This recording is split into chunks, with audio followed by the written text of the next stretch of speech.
guys. Ito na yung ganti ko sa kanya, sa asawa ko, ha? Pinainom niya ako ng suka ngayon. Ito na yung ganti ko. Ngayong umaga guys, di ba nakakape siya? Imbes kape yung ilalagay ko dito sa baso.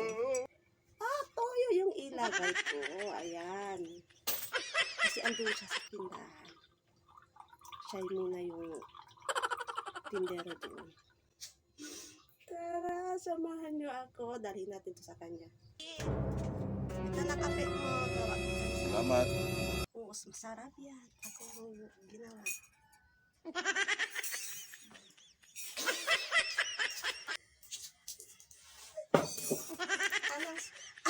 Anong lasa, ha? Anong lasa? Ayo. Anong lasa? Sarap.